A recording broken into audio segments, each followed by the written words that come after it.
Hello and welcome back to the Arduino Python series, and this is tutorial number 24. In lesson 23, we added, an obstacle avoidance sensor and a siren to our dual motor robot.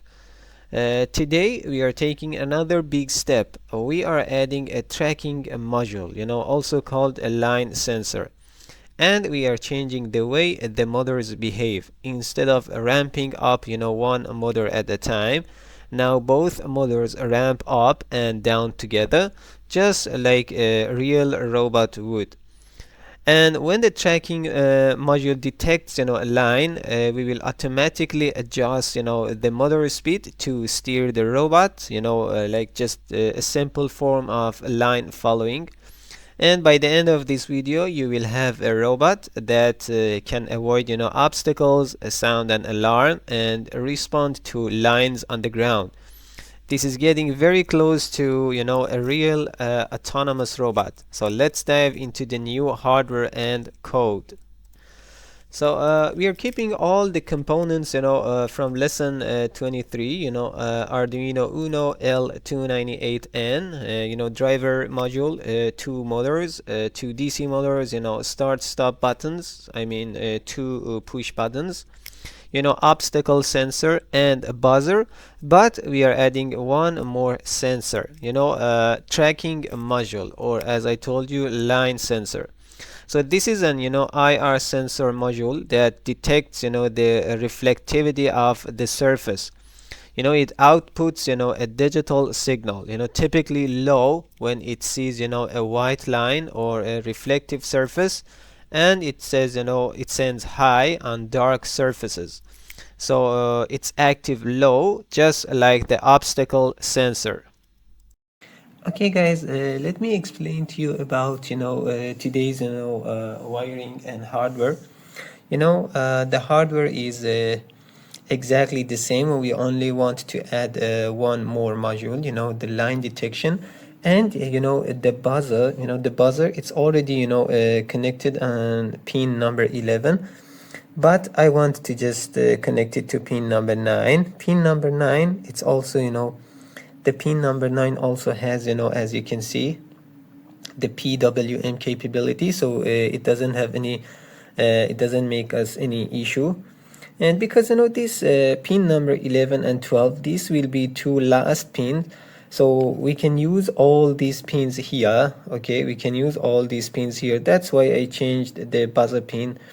If you don't want, you can just leave it, but because I want to use all these pin here, just one by one, that's why I changed it. And today I'm gonna just add this the line detection module. Okay, this is my module, and you can change like this sensor, like my avoid sensor. Okay, if you can see, there's two knobs here. You can just rotate them. You can rotate these two knobs, and you can change the sensitivity. And here our line detection module is also the same, and it has 3 pins, G or VCC, GND, V or VCC, and S or signal. So the signal, I'm gonna connect it to pin number 7, the signal pin, and the VCC and GND goes to the 5 volts and negative of my breadboard. So I'm gonna connect it like this to my breadboard. Okay, this is how I install my line detection sensor. So the signal, this is the signal pin, so the signal goes to pin number 7 of my Arduino board, and the VCC goes to the VCC goes to the positive of my breadboard. Okay, and the GND, the last pin. Okay, so the GND also goes to the negative of my breadboard, and the rest if you can remember, we just removed these two wires because we didn't want to use the backward direction. So the rest of the wiring is exactly the same as the previous lesson. So now we can go and just start coding. Okay, so now we can go and start, coding. So the first step is to create, a new file. Okay, I'm gonna call our new file is like tracking.py. Okay, so because as I told you, we only want to update, the lesson 23, code. So I'm gonna just open our previous lesson. It was avoid. Okay, so this is our previous lesson, right? So I'm gonna select all. I'm gonna copy it. Okay, and I'm gonna paste it in our new file. Okay, so this is the code, from lesson 23, right? So we only need to update it. So okay, the first part is, the libraries. Okay, so the imports, it will be the same, right? The next one, the Arduino setup also will be the same, the iterator. Just now it's time for the pins, to defining the pins, but the pins also will be the same, but as I told you, because we're only using one direction, so we don't need the backward direction. So you can just put it in whatever pins you have. Just look at your Arduino board, just take a look which pins are empty, because the pins 11 and 12 will be the last pins. So it's just because I wanted to use all the pins before these pins, I just say I changed this M1 I and 2. Okay, this goes to pin number 12. Okay, and this one, the backward direction for motor 2. Okay, for the second motor also I can just set it to pin number 11. Okay, so these ones, because we do not use these direction, the backward direction, I just set them to pin 11 and 12 because I want to use the pin numbers 9 and 7. That's why I changed. So this is for the motor pins, and now for the buttons. So the buttons will be the same, also the same, and the avoid module also will be the same. Okay, and the buzzer. Okay, so the buzzer, as I told you, because we set the pin 11 for the backward direction here, so we just changed the buzzer pin from 11 to 9. But be careful, the buzzer should be in a pin that the pin has the PWM capability. That's why I set pin number 9. Okay, now we have one new module today, so we have to set the pin for the new module. Our new module is the track, so I'm gonna call my new module is like track. This is just a variable name. You can just take whatever name you want. So I'm gonna say board dot get pin. But again, be careful guys, our tracking module also act as an input, so be careful. Just I can just copy and paste this, exactly like my avoid module. So I'm gonna copy my avoid module. So instead of just typing the whole thing down, copy and paste it. But I'm using pin number 7. Okay, so pin number 7 for my track module, and I have to also enable the reporting. So how I can do that? I can say track dot enable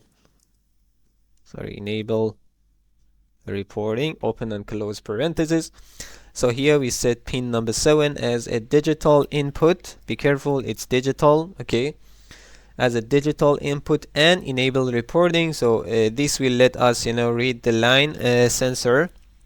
Okay, now we come down, we scroll down, we come to the visualization setup. Just a small change. You need to just change, you need to do a very small change here, in the label section here, in the label. Just instead of saying motors, we just for example, we're gonna say corrected speed. But why I did that, we changed the label to corrected speed because we will now plot the actual speeds sent to the motors after tracking adjustments.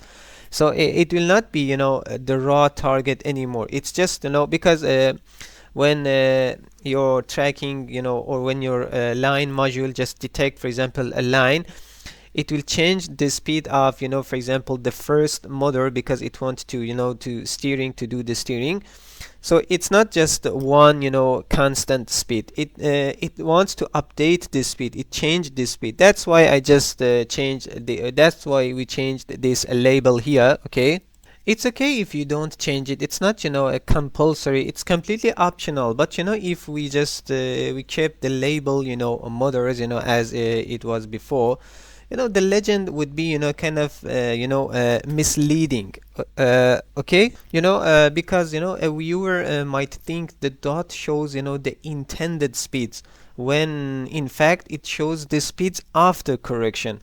So by changing the label to, this corrected speed, okay, by changing this label, we make it clear that what you see is the actual speed after the, robot's line following logic has been applied. That's why I changed it. So it's not, it doesn't do anything to your, coding, or your program doesn't do anything. It's just, for, showing, it's kind of a message to show to the users or to the operators. That's why. Okay, now we just scroll down. Okay, now we come down. So here we come to our reading buttons. So the reading buttons will be the same. We don't change anything here. And we come to the, toggle running state here, the toggle running state, and we don't change anything here as well. Okay, now we come to our, to reading our avoid module here. So we don't change here anything as well. But now we need to just add our line detection or track detection module. Okay, so here I'm gonna say I'm gonna create a new variable, and I'm gonna call it like track state equal to. So at the beginning I say I want to read it, but because it's input, I have exactly to use, exactly to do the same thing that I did here. So I'm gonna say track, okay, track dot read, open and close parentheses. Okay, so what if, at the beginning it doesn't read anything? I'm gonna say if track state is none, okay, at the beginning. So track state equal to false, okay, at the beginning. And now I have to do exactly, what I did here. Okay, what I want to say, line, okay, line detected. Okay, so line detected equal, it's just a variable name. Okay, line detected equal to not track state. Okay, if you take a look at here in our avoid state module, we also did exactly the same thing there. So now we are just doing the same thing here. But why I invert, our track state here, because with this knot I inverted here exactly, like the, avoid module, most infrared, line tracking modules, like the one that we have, this, TCRT 5000, they designed, to output a digital signal. When the sensor is over a dark surface like a black tape, the reflected IR light is low and the output is high. It means the logic will be 1. And when the sensor is over a light surface, like white paper, the reflected IR light is high and the output is low. I mean our logic will be 0. So this means that the module is active low. It gives a low signal, when the condition we care about, is true. In many projects, we want a variable that is true exactly when a line is detected. But if we use, directly that track state, if we do not invert it, so we would have, in over, dark surface, I mean when we have no line, the track state will give us true, and when we will be in over, white line, I mean when the line detected, the track state will give us false. So that's confusing and error prone. It's much more intuitive to have a variable called like the one that I defined here, this line detected, that is true when a line is present and false otherwise. Okay, so that's why I inverted this track state here. That's why. Okay, so we continue our coding. So now here we come here. So this is if avoid state is none. Okay, so here, so now we have to continue here. So if we just if an object just hit by the sensor, by the avoid sensor, what's gonna happen? Okay, so we don't change anything here, everything will be the same, so we don't need to change anything. And we come here to this if running. Okay, so this is the main change of our program will happen in today's lesson. Okay, here in this logic, if you can if you could remember, the motors, for example, the first motor we're just ramping up, and when it reaches to the full speed, then the second motor start ramping up after the first motor. So they do not they didn't just starting together or simultaneously. But today we want both we want the both motors to just start together at the same time. We don't want them to just start one by one. We want both of them to start together. Okay, so we have to change this logic here, this ramp up logic here, and we have to tell the program to just start the motor together. Okay, and also want to change the speed if my detected sensor, if the line sensor just detect a line, I want to change the speed in that condition. Okay, so we have to define everything here in the if running condition, right? So in order to do that, I'm gonna just select all these codes from after the if running. I just leave the if condition because it means the if running is true. So now we want to change everything else till this point that set data, our visualization. So I'm gonna delete here. Okay, now I can use my min and max, the minimum and maximum, the built-in functions. Okay, so how I can do that? I can say motor one speed equal to, now I want to say min. Okay, motor one speed, okay, plus we're gonna use, now I want to use this ramp step. So how much I want for each loop, how much the speed should increase for per each loop.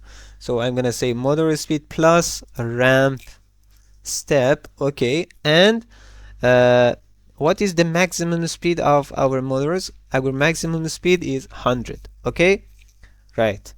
But what does this mean here? Why I used mean here in the ramp up? Okay, when we add this ramp step, so the ramp step is 2. We defined it before, as I showed you in the initial state. We defined it 2.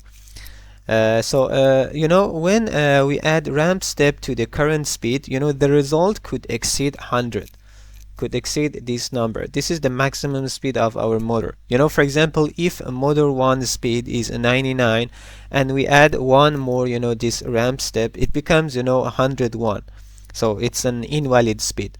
By wrapping the condition by wrapping the addition inside this min, this built-in function, this min function, so we guarantee that the result is at most 100. Okay, so the mean function, it returns the smaller of the two arguments. So here it's the one argument, motor one speed plus ramp step. This is the first argument, and the second argument is this 100. So this comma just separate the two arguments. So if the sum is greater than 100, it returns 100, otherwise it returns the sum. This caps the speed at the maximum. Okay, so we're gonna do exactly the same thing with the second motor, I'm gonna say motor 2 speed, okay, equal to min motor 2 speed, okay, plus ramp step, and the second argument again will be 100, okay. So this is for ramping up, but we also need to define our ramping down as well, okay. So it will be so easy. So I'm gonna use else. I'm gonna say else, okay, else, okay, else. So now in this time, instead of just using min, I'm gonna use a max, okay. Similarly, when we subtract ramp step, we might just go below 0. For instance, if speed is, for example, 1 and we subtract 2, we get -1. Let me just write it down for you so you just understand better. So motor 1 speed equal to max. Okay, now I'm gonna say motor 1 speed. Instead of plus, I'm gonna say minus ramp step. Okay, now this time I'm gonna say 0.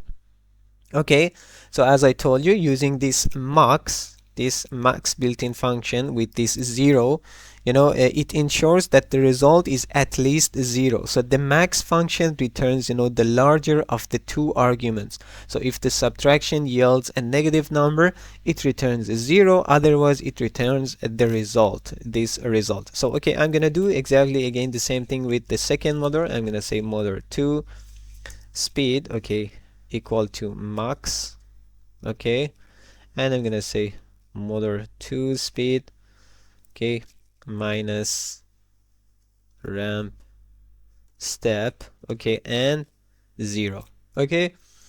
So this is for ramping down. All right, now we want to tell the program, for example, when the tracking module detects a line, we slow down the left motor or the right motor. It depends on you. I say, for example, we slow down the left motor, okay, to, for example, like 40% of its target speed. So while the right motor stay at full target speed, we want to reduce, the speed of our left motor, to 40%. So this is how we steer our robot. If just you have two sensors, you can just control both direction, left and right. But today, because we only use one tracking module, we can only control one motor, the speed of one motor. That's why I just want to change the speed of the left motor. So and this will cause, as I told you, the robot to turn left toward the line. This is a very simple line following algorithm. So in a real line follower, you would have two sensors, I told you, and more complex logic, but this gives you the idea. Today's project gives you the idea. And if no line is detected, both motors run at the target speed, okay. So how I can do that?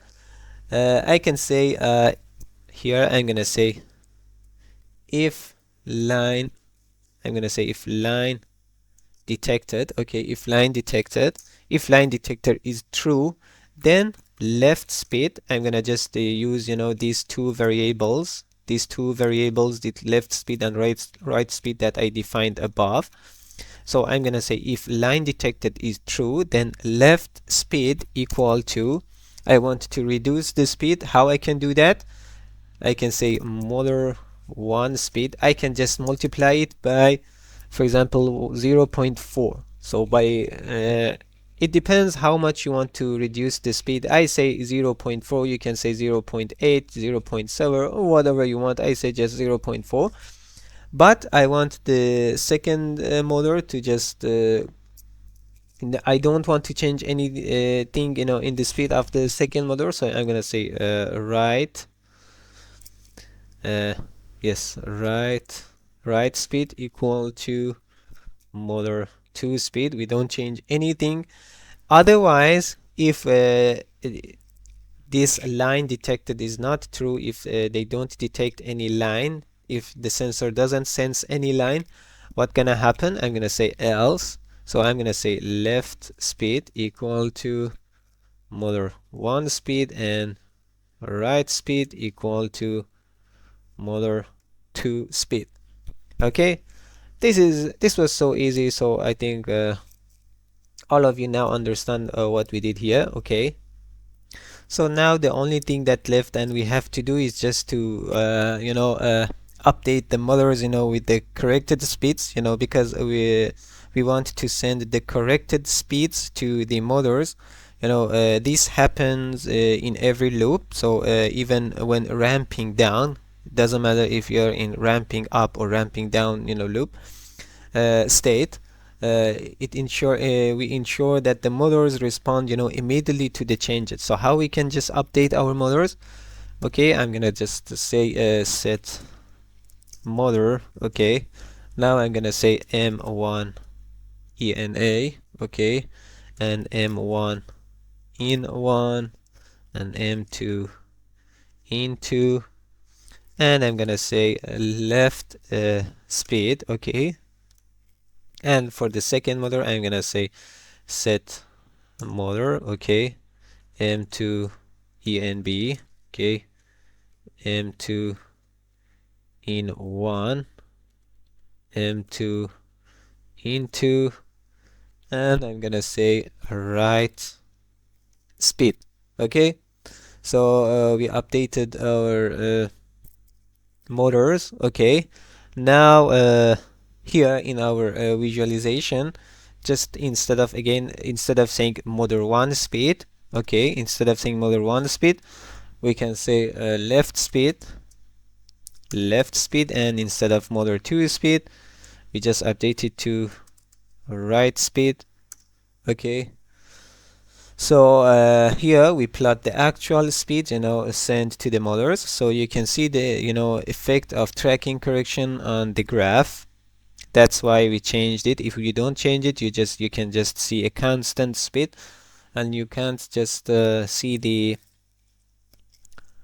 updated speed. But I forgot here, I deleted this time here, isn't because we had this time here, time that we had this short delay here. So I said time that sleep for how long? 0.05. Okay, so that's it.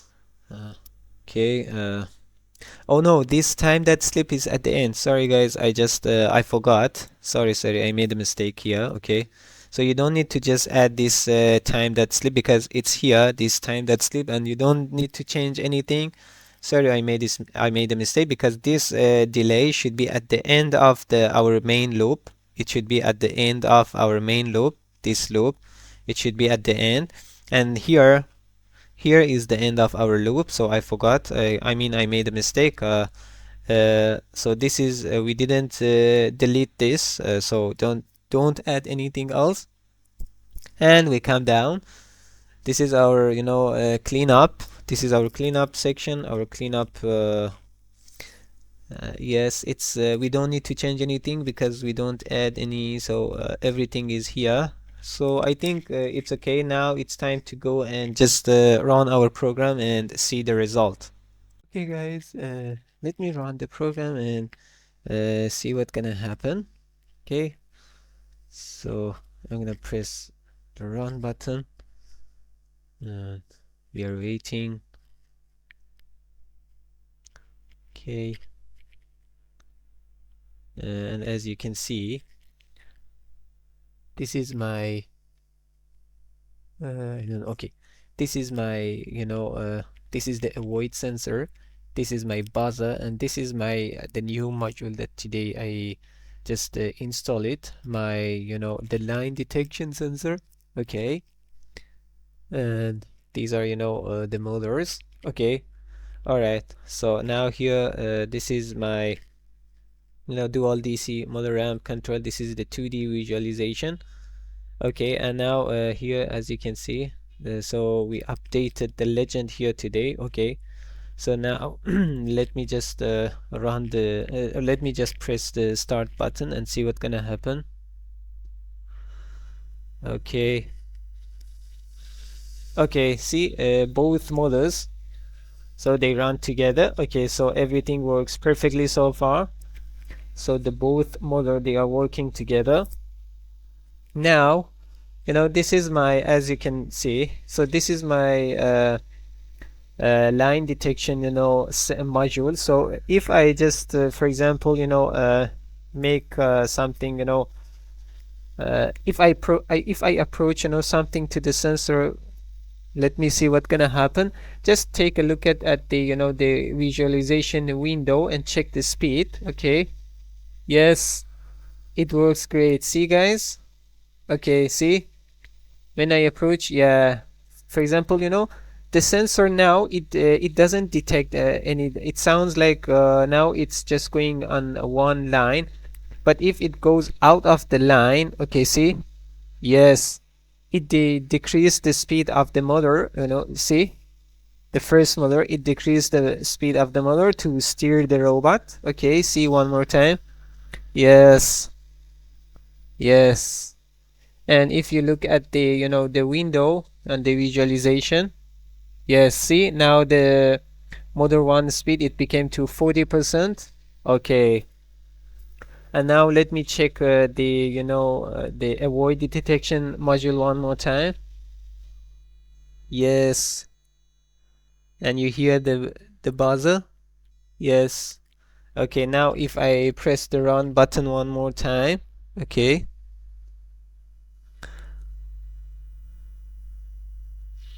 Okay, so the both motor, see, just a little bit delay, it's just, we can set it, we can just solve it through the program, but it's not a big deal. So both motors, they just ramping up together. And now let me just press the stop button. Okay. Yes, and see, they are ramping down. Yeah, ramping down together. And if you can see, see, yeah, yeah, they are both, they ramp down together. Yes, everything works perfectly, guys. Okay, so now you saw how the, the line detection, module works, and we checked our program and everything works perfectly. So now yes, everything's finished. Hope you liked this lesson. If you have any question, please let me know. See you in the next lesson.